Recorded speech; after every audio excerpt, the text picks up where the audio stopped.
Por que o católico deve ler a Bíblia? A primeira resposta é a de que todos os fiéis católicos devemos nos sentir muito agradecidos à nossa mãe, a Santa Igreja, de nos ter preservado o depósito da fé com que Deus se revelou para nós. A Bíblia deve ser considerada uma espécie de carta pessoal com que Deus quis se comunicar com a humanidade. Mas não a humanidade em abstrato, a humanidade na pessoa de cada um de nós, que ao sermos batizados, somos incorporados à Igreja, à família de Cristo, à comunhão dos santos, ao corpo místico de Cristo, e temos a responsabilidade de acolher a vocação à santidade. E ninguém ama o que não conhece. Então a primeira resposta é para exercitar a nossa virtude da fé, para permitir que a semente da fé que é plantada no nosso coração e que é anunciada e pregada na liturgia da palavra da missa, frutifique e fecunde na nossa vida. Nós precisamos ter uma fé qualificada pela razão. O catecismo nos ensina que existem duas fontes básicas de conhecimento de Deus: a razão e a fé. A razão com que nós usamos da nossa faculdade intelectual para investigar e perscrutar os mistérios do mundo. Pela nossa razão natural, nós conseguimos perceber que a criação é fruto da inteligência e do poder de Deus. A teologia natural, ou a metafísica, também chamada de teodiceia, reflete sistematicamente sobre a causalidade divina do mundo material no qual nós estamos. São Paulo aos Romanos, no primeiro capítulo, reconhece que os pagãos têm a razão natural para perceber a realidade em que se encontram, inclusive a lei natural, moral, né? Vejam como o catecismo, na página 23, que é o parágrafo 32, nos explica isso. São Paulo afirma a respeito dos pagãos: o que se pode conhecer de Deus é manifesto entre eles, pois Deus lhe o revelou. Sua realidade invisível, seu eterno poder e sua divindade tornou-se inteligível desde a criação do mundo através das criaturas.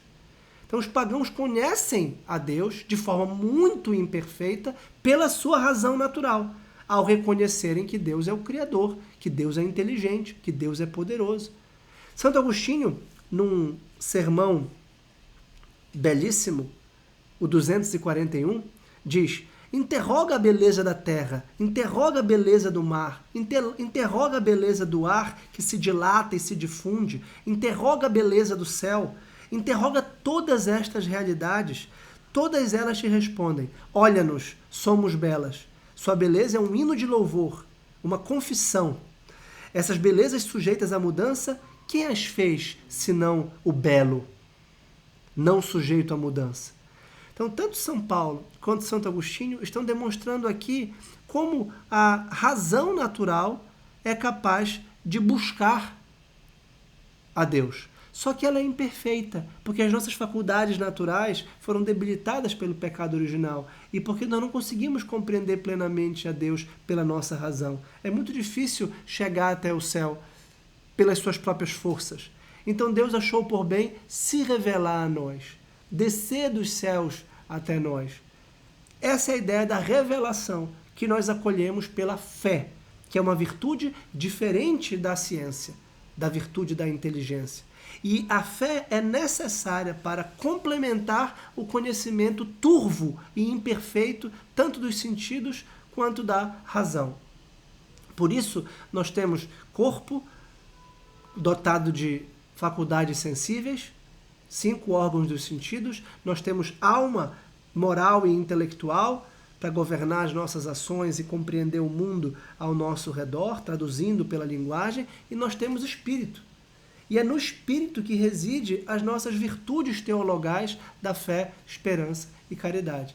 Pela fé, nós acolhemos a revelação de Deus que nos ama e que nos quer salvos, nos quer santos, nos quer puros em comunhão com Ele. Por isso, a história da salvação é a pedagogia divina anunciada pela igreja, que nos mostra como Deus, que criou o mundo, que criou uma figura à sua imagem e semelhança, que criou uma criatura muito especial, que somos nós, seres humanos. Criou um primeiro casal, porque viu que não era bom que Adão estivesse só. Adão e Eva. Depois, uma família, a de Noé, que foi salva do dilúvio. Depois um povo, cujo pai é Abraão. Depois uma nação, com uma terra, com Moisés. Depois uma dinastia real, com Davi. Até culminar no envio do seu próprio Filho, que é Cristo Senhor, para salvar todo o gênero humano. Então essa revelação se consuma com Cristo, que tem que ser objeto do nosso mais pulsante amor, da nossa mais dedicada vontade de agradar, de servir, de adorar, porque Ele é o próprio Deus. Então, é absolutamente imprescindível conhecer a vida de Cristo, que está retratada nos evangelhos canônicos, nos evangelhos legítimos, que são todos os dias proclamados na liturgia da palavra da Santa Missa e que nós escutamos de pé, com toda a atenção. Agora, nós não podemos ou não deveríamos escutar a vida de Cristo apenas na Santa Missa, embora seja o local ideal para escutá-lo e consumi-lo com a boca, na Eucaristia, na complementariedade da mesa da palavra com a mesa do pão. Nós deveríamos também fazer isso com um plano de vida espiritual todos os dias, na nossa casa, no nosso trabalho, quando Cristo pede para que nós rezemos de portas fechadas, na intimidade do nosso coração. Eu tenho outros vídeos aqui no canal sobre a disposição ideal e as virtudes necessárias para uma leitura espiritual frutuosa da palavra de Deus. Então, é necessário a leitura da Sagrada Escritura para desenvolver a virtude da fé. A fé é um dom cuja iniciativa é Deus, mas ela é também uma virtude que nos permite desenvolver o conhecimento da palavra de Deus e a vontade de Deus para a nossa vida. A virtude é um esforço racional, é a aquisição de um hábito bom, que depende do concurso da vontade. Isso quer dizer que nós temos que priorizar a leitura da Sagrada Escritura na nossa vida. Nós temos que buscar conhecê-la com uma grande necessidade, nós temos que ter sede da palavra de Deus, que é água viva.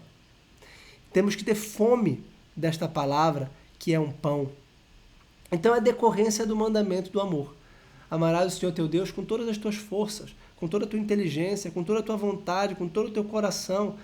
Ora, se nós somos alfabetizados, se nós sabemos ler, se nós temos o mínimo de condição para adquirir uma edição da Sagrada Escritura, e se nós temos liberdade moral para determinar o que fazemos com o nosso tempo e quais são as nossas prioridades, é inexcusável, não tem desculpa, não ler a palavra de Deus.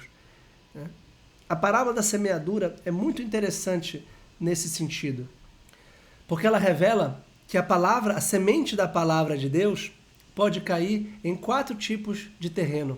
A gente pode imaginar a nossa alma como esses terrenos, e de uma semente que pode cair, cair num terreno pedregoso, num terreno espinhoso, na beira da estrada, ou no terreno fecundo.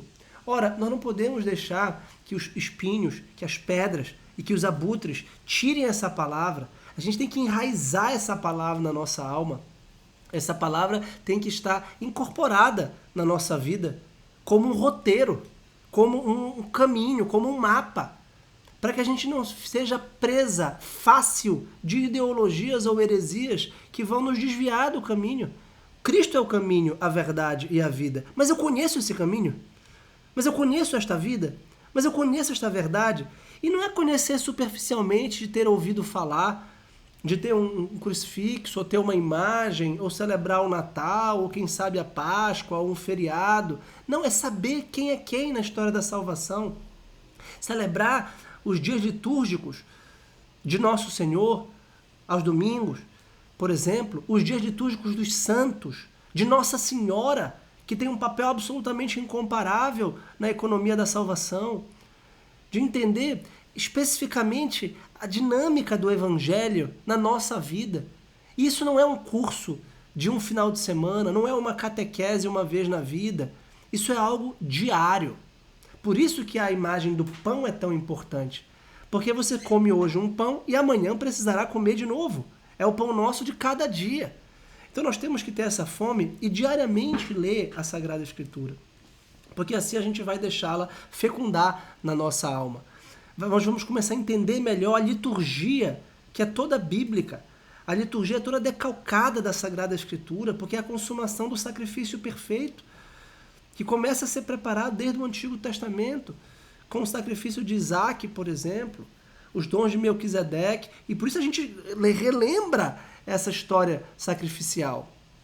A gente aprende a rezar lendo a Sagrada Escritura. Aprender a fazer oração não tem nada mais importante. A Bíblia é um livro de oração, escrita por pessoas em comunhão com Deus, que transbordaram de amor a Deus, que deixaram-se contaminar, ou melhor, que deixaram-se imergir no amor de Deus e que escolheram as palavras apropriadas com que o próprio Deus quis ser louvado. Claro que Jesus nos ensina a rezar, por exemplo, o Pai Nosso, né? E nos dá com todas as letras as palavras sagradas da missa, por exemplo, mas toda a Sagrada Escritura é repleta de passagens que podem servir de oração. A gente descobre a nossa vocação diante da Bíblia. A gente tem que se sentir como uma pessoa concreta, herdeira dessa tradição, que remonta a Adão, a Abel, a Caim, aos seus filhos, depois a Abraão, Isaac, Jacó, José, Moisés. Todos esses são Davi, Salomão. Todos esses são os nossos antepassados, culminando com Cristo, os apóstolos, a sua mãe. A gente precisa se sentir nessa tradição apostólica. Nós somos a tradição apostólica. Nós somos o corpo de Cristo. Nós somos a comunhão dos santos. Nós somos santos. São Paulo endereçava as suas cartas aos santos, escolhidos desde toda a eternidade.